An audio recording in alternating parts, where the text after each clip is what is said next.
Hello അസ്സാം വലൈക്കും ഷദാസ്വാമിലേക്ക് എല്ലാ പ്രിയപ്പെട്ടവർക്കും സ്വാഗതം. ഞാൻ ഐഷ സലീം. അപ്പോൾ എന്തൊക്കെയുണ്ട് വിശേഷം? എല്ലാവർക്കും സുഖമല്ലേ? ന്യൂ ഇയറൊക്കെ ഇങ്ങനെ അടിച്ച് പൊളിച്ചോ?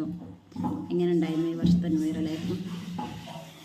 എൻ്റെ ന്യൂ ഇയർ അടിപൊളിയായിരുന്നു കേട്ടോ. എനിക്കൊരു പുതിയൊരു എക്സ്പീരിയൻസ് ആയിരുന്നു ഈ ന്യൂ ഇയർ. ഞാൻ ഫാമിലി എന്നല്ലാതെ ഫ്രണ്ട്സിൻ്റെ കൂടെയായിരുന്നു പ്രാവശ്യം ഞാൻ ന്യൂ ഇയർ അടിച്ചത്. അപ്പോൾ എനിക്കത് എന്താ പറയുക, പ്രത്യേക ഒരു ഫീലായിരുന്നു. എനിക്ക് ഫാമിലീനെ വിട്ടുപോയൊരു വിഷമമുണ്ടായിരുന്നു. എന്നാലും ഫ്രണ്ട്സൊക്കെ ആയിട്ട് ഈ ന്യൂ ഇയർ ആഘോഷിക്കാൻ പറ്റിയത് വേറൊരു എക്സ്പീരിയൻസ് ആയിരുന്നു. ഓക്കെ, അപ്പോൾ ഇന്നലെ അതൊക്കെ കഴിഞ്ഞ് ഒരുപാട് ലേറ്റായി, രാത്രിയായിരുന്നു. രാത്രി പിന്നെ ഫുഡൊന്നും കഴിച്ചില്ല, ടയർഡായി, അങ്ങനെ തന്നെ കിടന്നുറങ്ങി.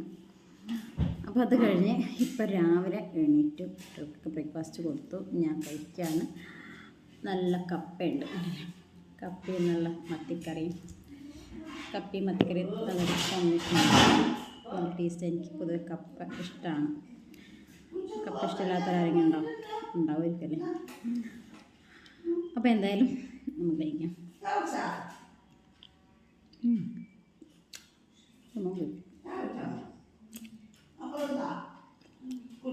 തലേ ദിവസത്തെ മത്തിക്കറി രാത്രി ഉണ്ടാക്കാം, രാവിലേക്ക് സെറ്റ്. അടിപൊളിയായിട്ടുണ്ട്. അപ്പോൾ വീഡിയോ ഇഷ്ടപ്പെട്ടാൽ ഷെയർ ചെയ്യുക, ലൈക്ക് ചെയ്യുക, സബ്സ്ക്രൈബ് ചെയ്യുക. Okay, bye. Happy new year.